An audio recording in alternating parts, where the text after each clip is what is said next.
So let me ask you. Well, I had thought. Yeah, go ahead.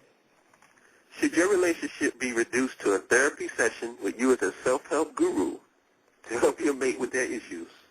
Or should you expect your mate to come to the table, issues and all, capable of operating in a functional partnership? Yes, I have to go with the latter. At this stage of our maturity, this stage of our lives, I think that, my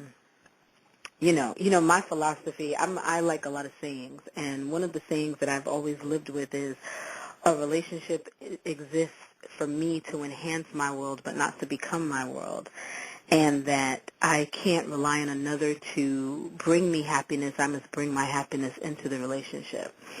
So, of course, we all have our issues. We all have our issues that we can't help, that's a part of our existence and our domestication into our society.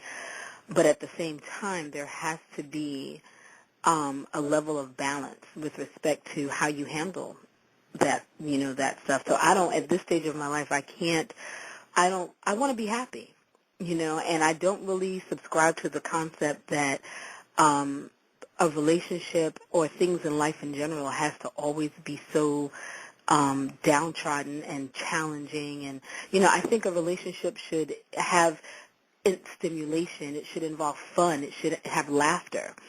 And so all that other stuff that you just described kind of really is synonymous to me of the opposite of laughter and fun. And again, I'm not going to say that, because in life we live in this society. We have our issues, and we certainly, of course, have our issues as a people.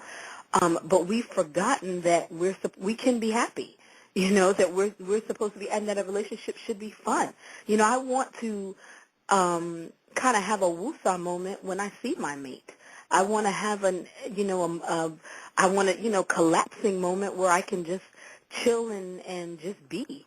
And if it's always a battle because I am a therapist, I have to be a therapist, then it's really not, none of those things factor in, are factored in. And too many people I know, unfortunately, are in relationships and it's a tug of war. And it's really, you have to say, okay, are you really, what's your motive for the relationship? Because it's always a complaint. It's always an issue, And again, I'm not saying that we're not going to have our individual issues. And I'm not saying that as mates, we're not here to support one another.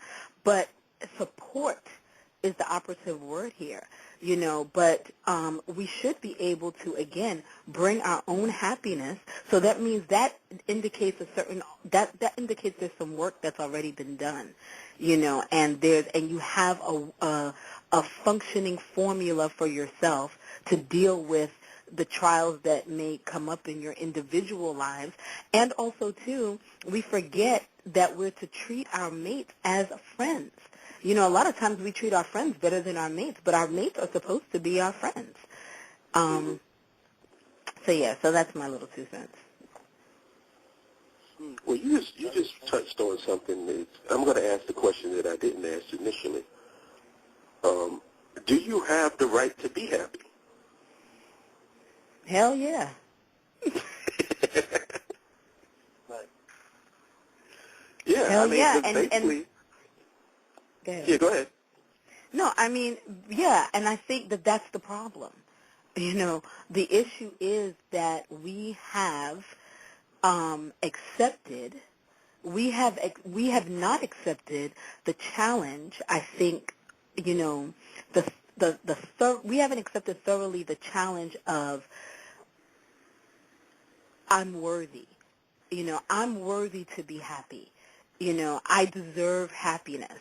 Whatever you believe in, whatever walk of life you adhere to, or none at all, if you believe that there is a higher power creator, as your birthright, as a child of the creator, you do deserve happiness. I think we've accepted the fact that life is supposed to be a struggle, and whatever you accept in your mentality is what you think about, and whatever you think about is what you speak about, and whatever you speak about is your creation. So Yeah, we do. We do deserve to be happy, but a lot of us come from dysfunction, and unfortunately, that dysfunction that attached itself to us during our formative years also translated as we grew into, life is a struggle. I really am not worthy to be happy. But yeah, we are worthy. We deserve to be happy, and if you think about that.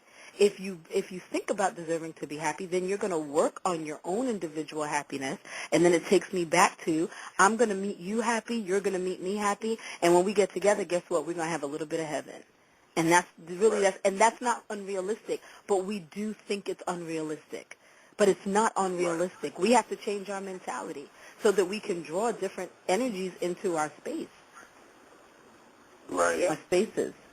And the thing is that happiness is the thing because, let's be honest, as African people, racism, poverty, injustice, these are not happy situations. These are situations that tug at our happiness. These are situations that challenge us to go deeper within to find that happiness when everything around us tries to provoke us to not be happy.